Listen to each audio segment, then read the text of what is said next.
Hi all, welcome back to our channel.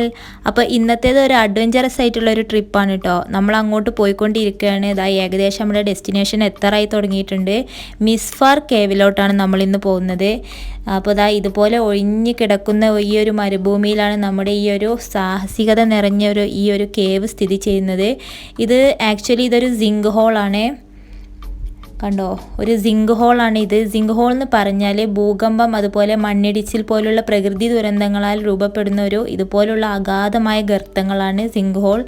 അതുപോലെ തന്നെ ഭൂഗർഭജലം വറ്റിപ്പോയാലും ഇതുപോലത്തെ ഹോൾസ് എല്ലാം രൂപപ്പെടുന്നതാണ് പറയുന്നത്. നമ്മുടെ ഭൂമിയിൽ ഒരുപാട് സ്ഥലങ്ങളിൽ ഇങ്ങനത്തെ ഹോൾസ് എല്ലാം രൂപപ്പെടുന്നുണ്ട്. കടലിൽ ഒക്കെ രൂപപ്പെടുന്നതിനെ ബ്ലൂ ഹോൾ എന്നൊക്കെ പറയില്ലേ, അതുപോലത്തെ ഒരു ഹോൾ തന്നെയാണ് ഈ ഒരു സിങ്ക് ഹോളും. അപ്പോൾ ഇതിൻ്റെ പേര് മിസ്ഫാർ കേവ് എന്നാണ് സാധാരണ അറിയപ്പെടുന്നത് ഇവിടെ. ഇതിപ്പോൾ ദോഹയിൽ നിന്ന് ഏകദേശം ഒരു 35 കിലോമീറ്റർ മാറിയിട്ടാണ് ഈ ഒരു മിസ്ഫാർ കേവ് സ്ഥിതി ചെയ്യുന്നത്. നമ്മളിപ്പോൾ അതിൻ്റെ അടുത്തോട്ട് എത്തിയിട്ടുണ്ട്. നിങ്ങൾക്ക് കാണാം അതിൻ്റെ ഒരു നേച്ചർ. പുറത്തുനിന്ന് നോക്കിയാൽ വളരെ ചെറിയ രീതിയിൽ നമുക്കിത് കാണാൻ പറ്റത്തുള്ളൂ. പക്ഷേ ഉള്ളിലോട്ട് ഭയങ്കര ഡെപ്താണ് കേട്ടോ ഈ ഒരു കേവിനുള്ളത്.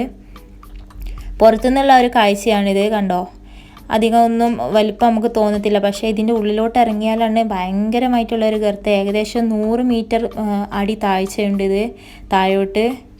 താഴെയൊന്നും അധികം വെളിച്ചമൊന്നുമില്ല, അധികം ഇരുട്ട് പോലെയാണ് നമുക്ക് തോന്നുന്നത്. പിന്നെ ഇതിൻ്റെ കൂർത്ത പാറക്കഷ്ണങ്ങളൊക്കെ നമുക്ക് കാണാം. എല്ലായിടത്തും ഇങ്ങനെ അകന്ന് പോകുന്ന രീതിയിൽ തന്നെ അങ്ങനെ നിൽക്കുന്ന പാറക്കഷ്ണങ്ങളൊക്കെ നമുക്ക് കാണാം.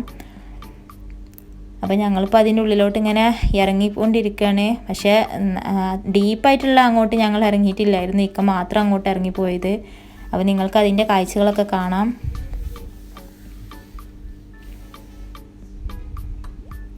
പിന്നെ പുറത്തെ അപേക്ഷിച്ച് വളരെ ഒരു തണുപ്പ് കൂടുതലുള്ളൊരു ഏരിയയാണ് കേട്ടോ ഇതിൻ്റെ ഉൾഭാഗത്തൊക്കെ.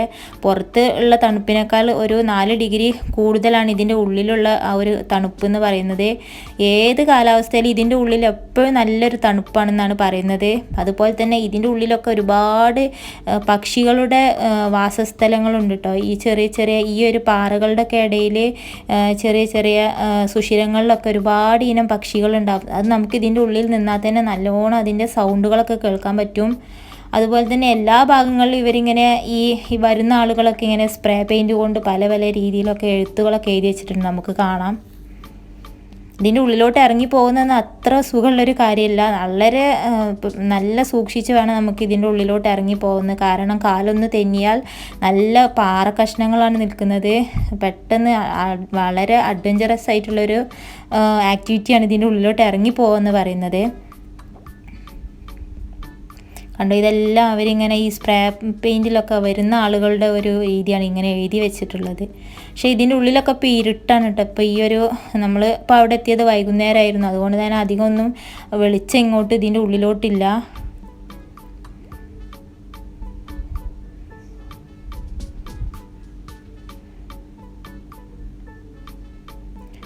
അടിയിൽ നിന്ന് മേലോട്ടുള്ള ഒരു കാഴ്ചയാണ് നിങ്ങളിപ്പോൾ കാണുന്നത്. ഒരു ചെറിയ ആ ഒരു വെളിച്ചം മാത്രം അവിടുന്ന് വരുന്ന ആ ഒരു ഹോളിൻ്റെ ആ ഒരു വെളിച്ചം മാത്രമേ നമുക്ക് ഉൾവശത്തേക്ക് കിട്ടത്തുള്ളൂ.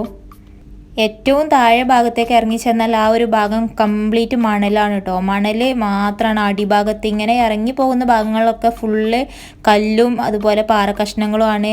ഇത് ഫുള്ള് ഇതിൻ്റെ ഈ ഒരു കല്ലെന്ന് പറഞ്ഞാൽ ജിപ്സം ക്രിസ്റ്റൽസ് ആണെന്നാണ് പറയുന്നത് കേട്ടോ. ഈ ഒരു കാണുന്ന ഈ ക്രിസ്റ്റൽസ് എല്ലാം ജിപ്സത്തിൻ്റെ ഒരു ക്രിസ്റ്റൽസ് ആണ്. അതൊക്കെ നമ്മളിങ്ങനെ ഇറങ്ങി താഴോട്ട് പോയാൽ കാണുന്നത് കംപ്ലീറ്റ് മണൽ ചെന്ന് ഉള്ളൊരു ഭാഗത്തോട്ടാണ് നമ്മൾ എത്തുന്നത്. അപ്പോൾ ആ മണലിൻ്റെ അവിടെ തന്നെ ഏറ്റവും അടിഭാഗത്ത് വീണ്ടും ചെറിയ ഗർത്തങ്ങൾ അടിയിലോട്ടുണ്ട്. പക്ഷെ അവിടേക്കൊന്നും നമുക്ക് ഇറങ്ങി ചെല്ലാൻ കഴിയില്ല. നമുക്കിങ്ങനെ നടന്നു പോകാൻ പറ്റാത്ത രീതിയിലുള്ള ഗുഹകൾ അടിയിലോട്ടുണ്ട് കേട്ടോ. അങ്ങോട്ടൊന്നും നമുക്ക് പോകാൻ പറ്റില്ല. പിന്നെ മാത്രമല്ല, മരുഭൂമിയിലൊക്കെ കാണുന്ന തരത്തിലുള്ള ഭയങ്കര വിഷമുള്ള പാമ്പുകൾ അങ്ങനത്തെ കാര്യങ്ങളൊക്കെ ഈ മണലിലുണ്ടാവാൻ സാധ്യതയുണ്ട്. അതുകൊണ്ടൊക്കെ അങ്ങോട്ട് പോകുന്നത് വളരെ റിസ്ക്കാണ്. അത്യാവശ്യം ആരോഗ്യമുള്ളവർക്ക് തന്നെ ഇറങ്ങി കയറാൻ പറ്റത്തുള്ളൂ കേട്ടോ ഈ ഒരു ഏരിയയിലൂടെ. കാരണം താഴോട്ട് പോകുന്തോറും ചെറിയ കുട്ടികളൊക്കെ ആണെങ്കിൽ തന്നെ താഴോട്ട് പോകുന്തോറും ഇതിൻ്റെ ആ ഒരു ഓക്സിജൻ അവൈലബിലിറ്റി കുറവുള്ള സ്ഥലമാണ്. അപ്പോൾ ഹൈലി റിസ്ക് ആയിട്ടുള്ളൊരു ടാസ്ക് തന്നെയാണ്. അപ്പോൾ താഴെ നിന്ന് ഇപ്പോൾ മുകളിലോട്ട് വരുമ്പോഴുള്ള ഒരു കാഴ്ചയാണ് നിങ്ങൾ കാണുന്നത്. അപ്പോൾ സിങ്ക് ഹോൾ എന്ന് പറയുന്നത് ഭൂമിയിലെ ഒരു വിസ്മയ കാഴ്ച തന്നെയാണ്. സീ നോട്ട് ബ്ലൂ ഹോൾ എന്നൊക്കെ ഇതിനെ വിളിക്കാറുണ്ട് കേട്ടോ. പല രാജ്യങ്ങളിലും പല പഴക്കങ്ങളായിട്ടുള്ള സിങ്ക് ഹോളുകൾ തന്നെയുണ്ട്.